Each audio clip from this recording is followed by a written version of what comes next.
최종구 금융위원장은 일본의 화이트 국가 배제 하루 전에 우리 기업 피해를 최소화하기 위한 신속한 금융 지원을 당부했습니다. 27일 최종구 금융위원장은 정책금융기관, 시중은행, 증권 유관기관 등과 함께 금융시장 동향 점검 및 일본 수출 규제 대응 간담회를 개최하고 글로벌 금융시장의 불확실성과 변동성 확대에 따른 국내 금융시장 상황을 점검하고 증권 유관기관의 중심적 역할을 당부했습니다.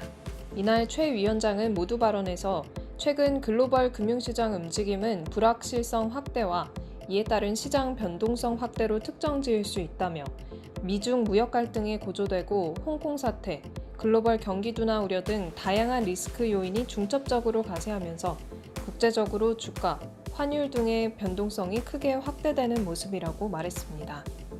이어 한층 더 높은 긴장감을 갖고 시장 상황을 점검해 나가면서 시장 변동성이 과도하게 확대되는 경우에는 이미 마련된 컨틴전시 플랜에 따라 필요한 조치를 적기에 시행해 나갈 계획이라며 투자자들께서는 지나친 불안 심리로 시장의 변동성이 불필요하게 확대되지 않도록 신중하고 차분하게 대응해 주시기 바란다고 말했습니다.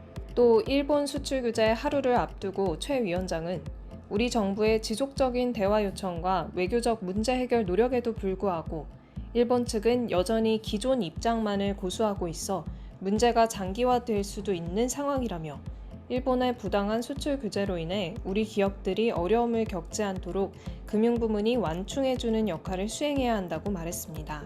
특히 현재까지 피해 기업에 대한 애로 상담을 토대로 만기 연장, 신규 지원 등을 제공 중이며 지난 5일부터 23일까지 총 130건에 대해 2,654억 원 규모의 금융 지원이 이루어졌다며 다행스럽게도 아직까지는 금융기관을 통해 직접적이고 심각한 피해를 입은 기업이 파악되고 있지 않는다고 강조했습니다.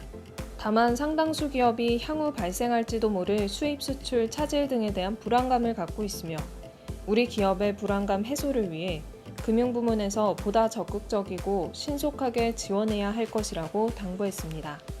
또 현재는 일본 수출 규제로 인해 직접적인 피해가 예상되는 기업을 중심으로 금융 지원을 집중하고 있지만 향후 사태 추이를 보아가면서 필요한 경우 관계기관과 함께 지원의 폭과 범위도 보완 확대해 나가겠다며 국가적으로 매우 엄중한 상황입니다. 그러나 그간 우리 경제와 금융은 숱한 위기를 극복한 경험과 저력을 갖고 있다고 덧붙였습니다.